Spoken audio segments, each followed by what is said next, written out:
Moving on, we have our next speaker. His name's Morten. He's the CEO of Reality Plus. I will hand it over to Morten. Morten, the stage is yours. Thank you very much, Christian, and thank you for inviting me.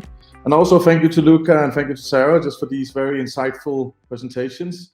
Really enjoyed it. And again, Sarah, I totally agree. We're not building it for our own purpose. We're building it for the next generations. And I think that's also a hard thing and a hard one to swallow as an entrepreneur, because you ideally want to solve problems, but suddenly you have to realize that you're actually building something that you're not going to solve, because this is just the start of the whole thing. So thank you very much for that. So my name is Morten. I'm the CEO of Reality Plus. Started my journey in the blockchain back in 2013. So I've been with the whole ups and downs. I've not been part of it from the beginning, but I would say I'm one of the early ones in this space. So uncertainty, there's a lot of uncertainty, and especially in the world today, I think so. And this is not only because of crypto, but just how the whole world is, because it's changing the whole time. And the crypto space is changing, the blockchain space is changing, and the whole world, how we interact and how we behave and how we treat other people is also changing. And I think one of my things that I really can see is that we will see more and more people moving into the metaverse because they want to escape all this uncertainty, all this negative that is happening in our day-to-day and our lives. Everything, every time we open up basically the television or a newspaper, it's all negativity. There's no focus on the positive. I think we're seeing a little bit the same here, and this is a shout out to the media. I think you have a responsibility in trying to show also all the good things, promote all the good projects that is actually happening out there, because I have been part of this from the ICO until where we are now. And a lot of good projects are actually suffering and will actually go under simply because the focus is on all the negativity.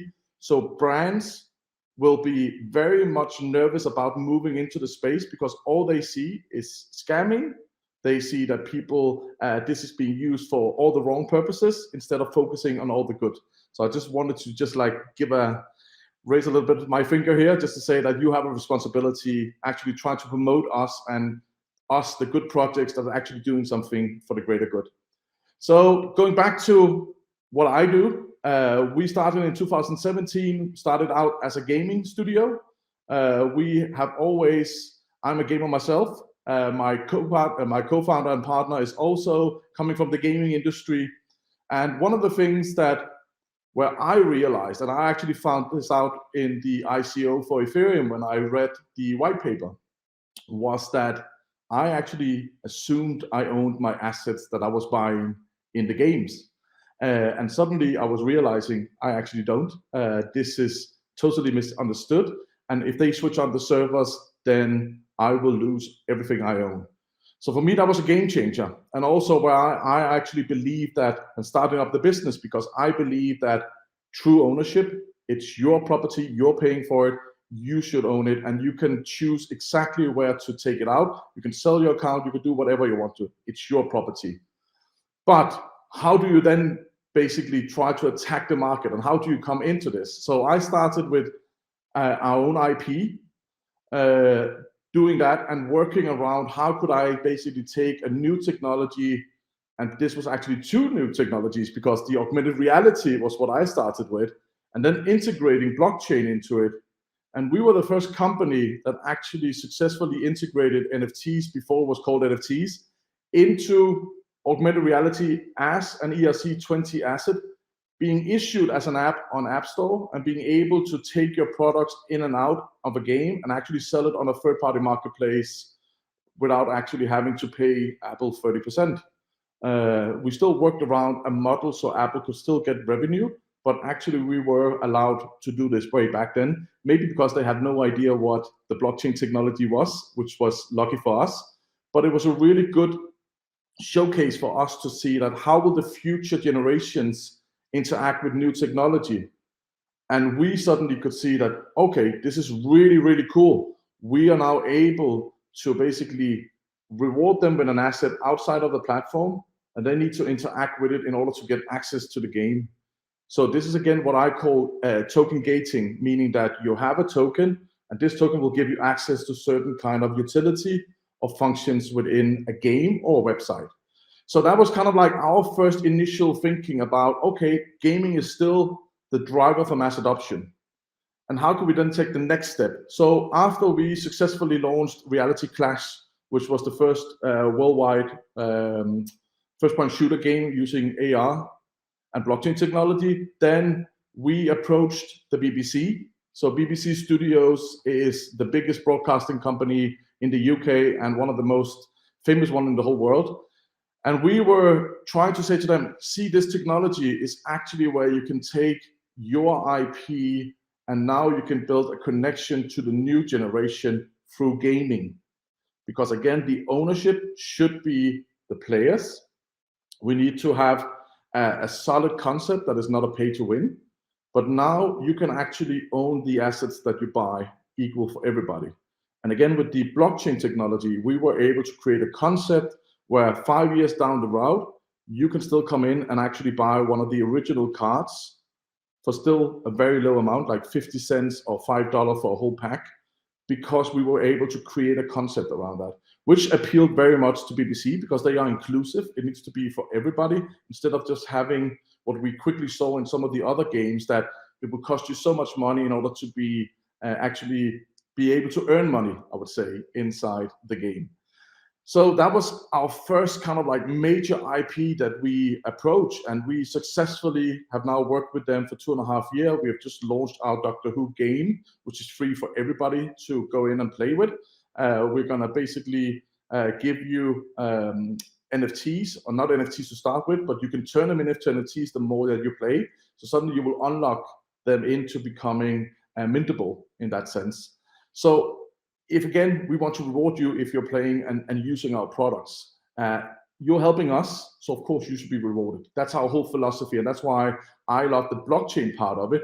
I am not a crypto expert. I don't, of course I've invested, I've tried to see if I could be speculative and done all the things, but never because I really wanted to earn money. I just was really interested in the technology behind it.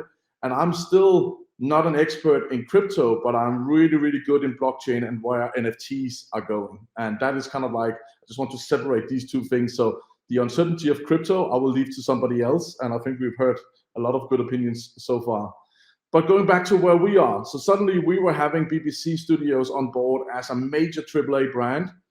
And again, how do you take a AAA brand who is very uncertain and suddenly see all the negative media around NFTs and scams? And again, how do you handle a community on a certain IP that is against NFTs because they've seen all the negative?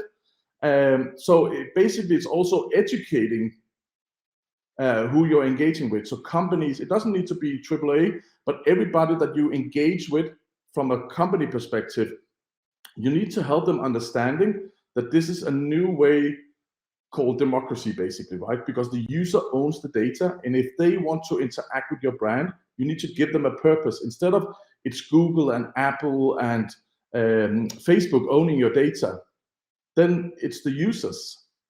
And again, this is where I think a lot of, or we will see a lot of new use cases coming forward. And one of the things that we are working very closely with is pro cycling. We have just launched basically a partnership with Velon, who is the top 10 teams in pro cycling, together with a Danish company called Immortal. And together we are now basically changing the cycling economy, you know, because that is broken, because that's owned by one or two single kind of companies. They own all the broadcasting rights, they own all the data, and basically they don't reward the content creators. So we saw that, and we could see this is a massive opportunity to take something that people can relate to. It's an actual use case. We're talking about amateur cycling, and cycling in general is around 600 million people worldwide. And again, these top 10 teams are spending millions on creating content for us. You know, I'm a big, fan of cycling, so I see a lot of the Grand Tours in television, and I can see them being on the bike for, let's say, 3 weeks in a row and producing 1,000 of hours of content. And I can just see that the reward or the prize money at the end, I actually don't think it's fair compared to the amount of entertainment that they're providing. So we decided, let's say, see if we can change that around, because you produce it, you're the content creator. Why shouldn't you get the majority of the revenue being shared? So we have launched basically a website called roadcode.cc. I won't share my screen, but Google it. It's really interesting. If you have a favorite team like Jumbo Visma or whatever, try and go in and follow them. And they've already announced and sharing links and so on. But really need to look at it, because with this one, what we also are doing is also acknowledging that moving forward, you as a user, we don't need always to have your information. This is still a transition between going from Web 2 to Web 3. So we can't just go fully decentralized. You need to create a wallet, because there's so much friction going on in this space that you're going to lose out to people, right? So we are not fully Web 3 with the Roadcode project. What we're doing is basically you sign up with an email, because everybody has an email, but we issue you a wallet address. And at the same time, we're giving you an NFT. So you will have access with that NFT is token access, meaning that once we publish content, that NFT, that token, will grant you access to certain kind of areas of the fan universe. This is also a new way for companies saying that moving forward right now, if you as a user go down, let's say to the supermarket or to a certain shop saying that I want to purchase that Jumbo Visma t-shirt or UAE or whoever you are a fan of, when you go out of the shop, basically Jumbo Visma will just be notified, oh, by the way, we have sold 37 of your t-shirts, but they have no information around the user who's actually purchased them, or the customer.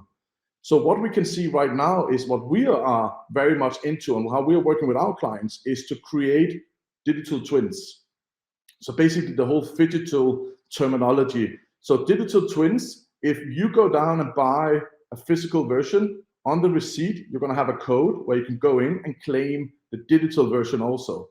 The digital version, you can actually address your avatar, you can jump into the metaverse, and you can flash that. And it's extra, it's free for you, because you're going to get it for free. And suddenly now the companies have a connection with you, because they don't get that information if you just buy and walk out the store.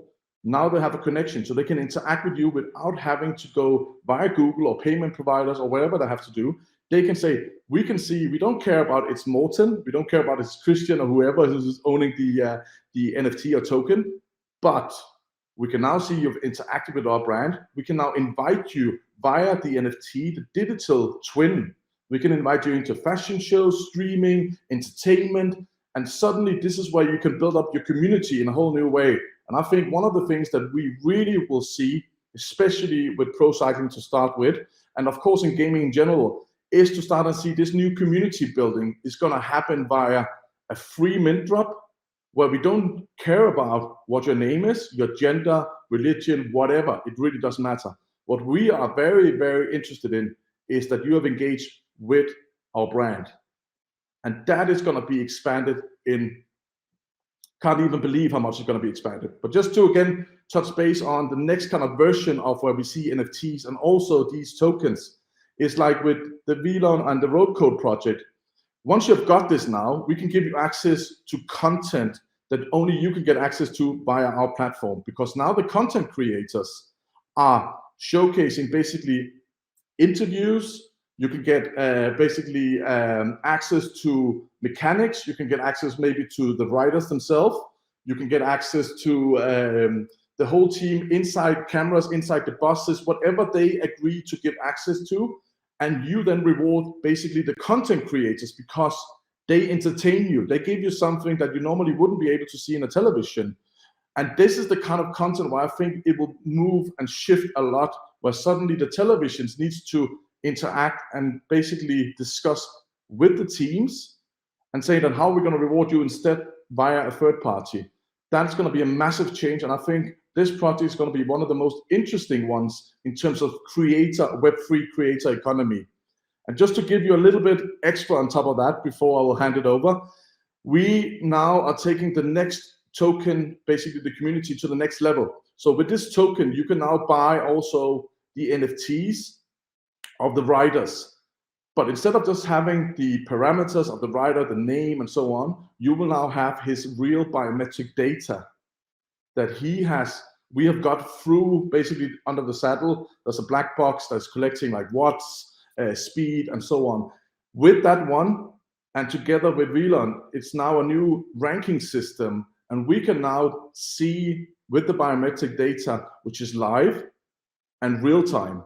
So suddenly you can sit in races and actually see who's about to peak and who do I actually believe is going to reach the next stage or win this point in the mountains or whatever it's going to be.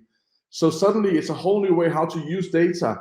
And then when races are done, you still have that NFT, but just imagine you could now take your telephone, connect it to your television, jump on your Strava bike, and basically compete in a virtual race against or next to a real rider with his real biometric data, because it's already collected and will be collecting data all the time. So I think it's very exciting to see we are way past and way on beyond what I call Bored Ape and the mentality around is only JPEGs. This is the next step, and especially with that, we are seeing token gating, we are seeing Web3 creator economy, we are seeing broadcasting rights, we are seeing big AAA brands moving into this space because they know, to Lucas' comments in the beginning, it's inevitable. You know, like they can't avoid this because they also know that they're right now depending on Web2 traditional centralized companies, and they need to move past that because they need to claim back basically the power, the control. They are in control, they are the content creators, and I think this is a very exciting journey. So I'm very happy, Christian, that you invited me. So thank you very much for that. And if you are more interested in learning more about Reality Plus, go into realityplus.com, learn about us. But I have so many use cases and I only have 15 minutes. So I promise, Christian, not to spend the whole time. So thank you, Christian.